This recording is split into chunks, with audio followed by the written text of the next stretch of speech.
Mr. Outgoing President of the Bar, I'm afraid there's no easy way of putting this. You will have to start from getting members of the bar to pay their taxes. The record of lawyers in paying taxes has been historically poor. It is unfortunate, but a most unpleasant fact. The members of the professions in our country have not been known to set a good example when it comes to paying taxes. They appear to think that being members of the learned professions put them above complying with everyday civic duties, like paying taxes. It is embarrassing. The lawyers are often at the top of the list of those who flout our tax law, use their expertise to avoid paying taxes. The Ghana Revenue Authority has told a disturbing story about what it discovered earlier this year when it started working with the Registrar General's Department and the National Identification Authority. It found that there are some 60,000 professionals working in the country who are totally outside the purview of the tax authority. These professionals are lawyers, they are accountants, they are doctors, they are engineers, they are surveyors, they are architects. In other words, they are part of the creme de la creme of Ghanaian society, and they do not pay taxes.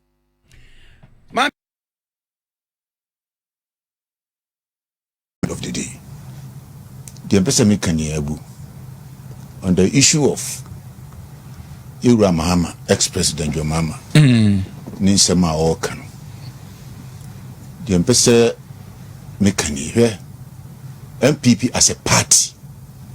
Na ye Ghana the CI no the party mpenfo because maybe be since we mo ame ankasa kura no me kofa me ku kese baus di ba ya na ama ye ni age kama ya na manfo bi su do mo de ne nam chenchen penfo de hihya ba se enuru amanyobre isi yibu oman enti baus hwa nyina no e fa ngunchen na emre no so a sure na amama ekwan ni aye baus ya tiasie pa ko party mpanifo na kasa na meka ko se na Ghana nyina so e nti Ghana no ni bra ya de build on mine all the time no must be politics ana se o bra de build on mine dia and you said the MPP as a party near no one ni ru o man no yetimi di hihya ba se party no enru amanyobre yebu o man tiemfa amanyo nto nchen no ada na Ghana so no yemfa sanhye ni bima na yehu se from this time of the day to that period of time memo yenkoma yedi so your opposition so your hwan yenkomo nyina and center on the building of the nation if say election no ukọ election say wo petumi e dia ba bebu o man no so what you say nti eto abani wi a election akoda na nka dia aka no memo opposition now provide alternative governance now the hihye ba oh aban ba bia ofe hade eye na nka wo tre no fa ne say kakra that's opposition no opposition say woni tuasa aban no ya de pa na so yese de tufutu Ghana for na chede wo de you are poised for power but you are not poised for development of the nation there na we obi say to abama so what I say because obi also be Ghana kunye say respecting the laws of the land you must respect your president and the government of the day nti say who abuse the powers of which who set an ambition to come and have that power to lead the nation. Let's also for buo mamra, for buo ma police, for buo ma all the institutions. You don't qualify to rule the state. And only in some years here come Ghana 40 years here. Na Ghana for who do your fantasy to me to Abama so be Ghana kunyaso. So what yes here. In this case I'm suggesting because I'm speaking partly as communicator, partly as communication professional. The American I'm speaking the language communication. Say so mine to me set your priorities right. At what particular time and I see a politics? At what particular time and I see a building nation? It is all your opposition party. Now when you why you so contribute to the building of the nation? What can I say letter commission krano? So to me receive class three ballot papers. If so don't think of the nation. Or manifest, you see in everything Ghana first. What the meaning of Ghana first? Ghana first is just say Ghana punto in Kanko and na eya o die soon.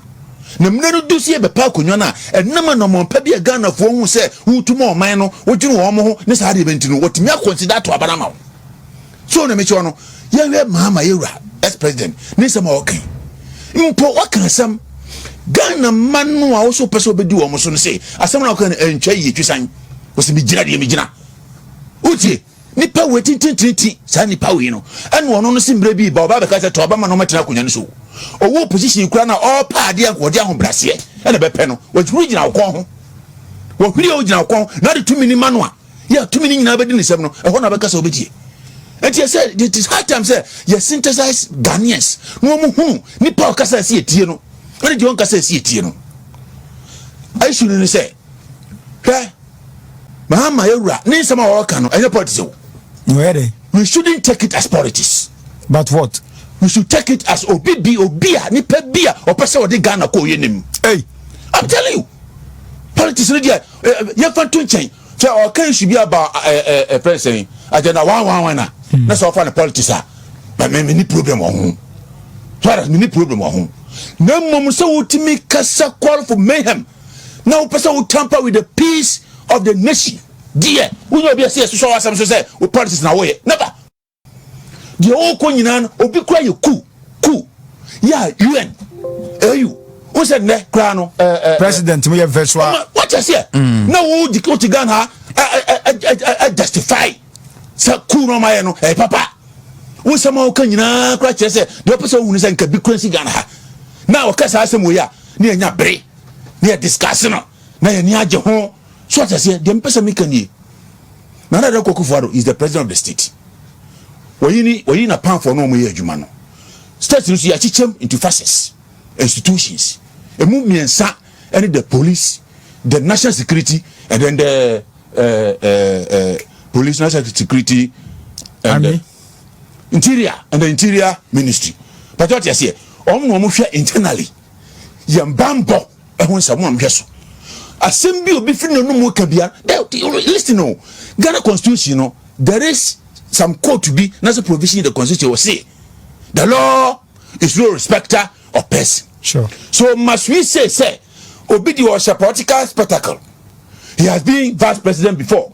He has been president before. Are you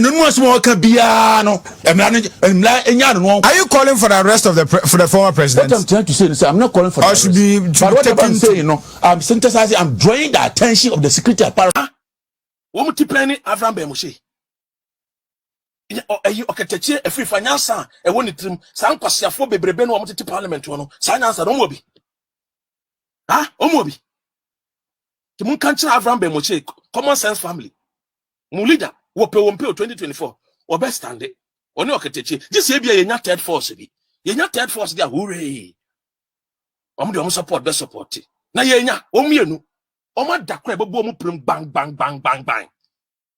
Why Dr. Ren here?